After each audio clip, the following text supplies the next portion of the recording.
As-tu déjà eu ce sentiment d'être en retard par rapport aux autres, d'avoir la sensation que les autres vont beaucoup plus vite que toi? Je pense qu'en tant qu'être humain, nous avons déjà tous ressenti cette sensation. Mais la vidéo d'aujourd'hui, j'aimerais juste partager avec toi et te dire que chacun va à son rythme et le résultat ou alors le succès ne sera pas toujours au rendez-vous au moment où on l'attend. Bonjour, moi c'est Lapiemo. Si c'est la première fois que tu arrives sur cette chaîne, ici nous parlons de livres, de programmation informatique et de business. En fait, la vidéo d'aujourd'hui m'a été inspirée quand j'étais sur la route pour arriver au bureau. Et j'étais en train d'écouter l'un de mes écrivains préférés qui s'appelle Robert Greene. Et Robert Greene disait, en fait, c'était une interview.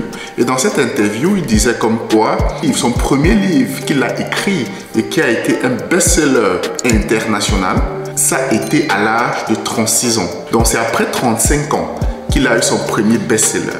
Et il dit qu'avant ça, rien en fait, il n'avait rien fait de significatif ou alors de vraiment visible. Et il explique aussi également que ses parents même le considéraient comme un raté, comme quelqu'un qui avait échoué en fait. Et ses parents disaient, ben, voilà, ça c'est un enfant qui a raté sa vie, qui a échoué, parce que je pense que nous tous, à 35 ans, déjà, on s'attend à ce qu'on a déjà réalisé un certain nombre de choses en termes de carrière, en termes de famille et en termes de projet tout simplement. Et à cet âge-là, il n'avait encore rien de concret, rien de réalisé. Et aujourd'hui, c'est un écrivain reconnu internationalement, mais c'est après 35 ans, que cela a pu être possible.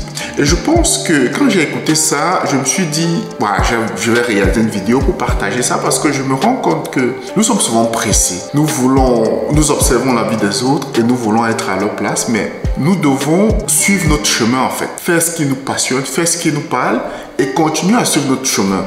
Peut-être que finalement, les résultats ne vont pas arriver au moment où nous les attendons. Et je pense qu'il est également important de toujours garder à l'esprit que nous ne devons pas être dans un espoir passif.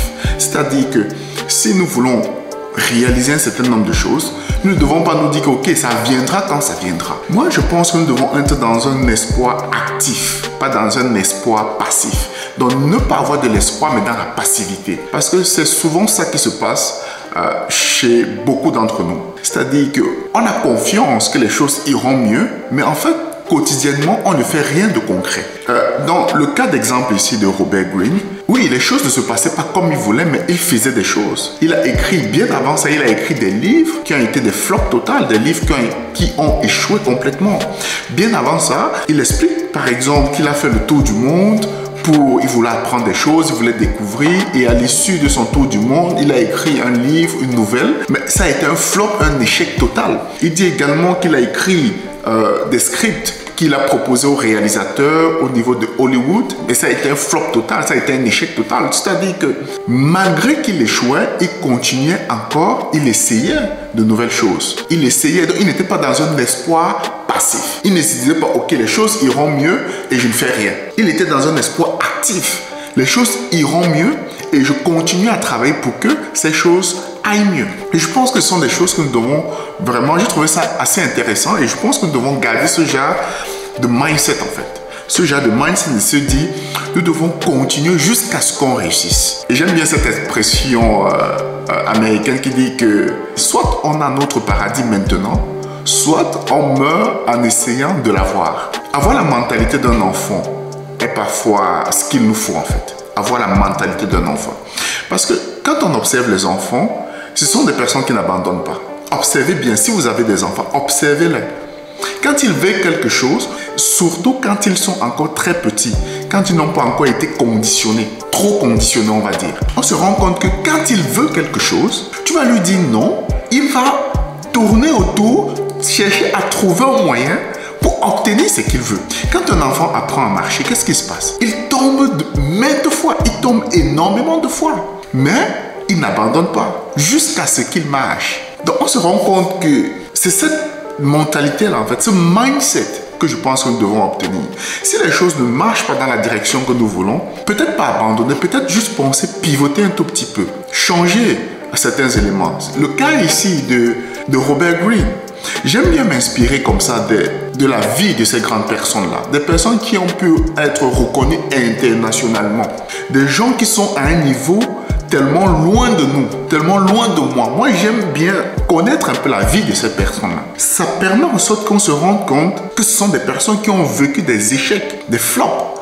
Et c'est justement parce qu'ils ont vécu des échecs et qu'ils ont appris, qu'ils se sont améliorés, qu'ensuite, ils ont pu produire quelque chose de différent. Mais beaucoup d'entre nous, parfois, parce que nous avons peur d'échouer, nous ne faisons rien du tout. Ou nous restons dans un espoir passif. Nous nous disons les choses iront mieux. Mais qu'est-ce que nous faisons pour que les choses aillent mieux? Ça, c'est la grande question. Et je pense que c'est quelque chose d'assez intéressant.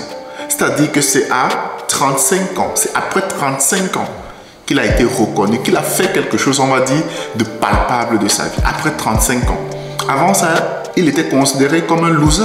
Je pense que nous devons vraiment garder ça à l'esprit. Toujours travailler, avoir ce mindset-là. Merci d'avoir regardé cette vidéo. C'est juste cette idée comme ça que je voulais partager rapidement avec toi. Dis-moi ce que tu en penses dans les commentaires.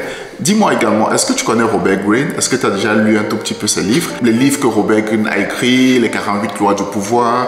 Il a écrit également un livre avec 50 cents, je crois c'est la 50e loi. Il a écrit également les lois de la nature humaine. Il a écrit pas mal de livres qui ont été des best-sellers et j'aime bien son style. Franchement, si tu ne l'as pas encore lu, recherche l'un des livres de Robert Greene et va le lire. Peut-être je ferai une chronique de l'un de ses livres sur cette chaîne. Donc, merci d'avoir regardé cette vidéo et dis-moi ce que tu en penses dans les commentaires. Et surtout, laisse un like, abonne-toi. À très bientôt. Bye bye.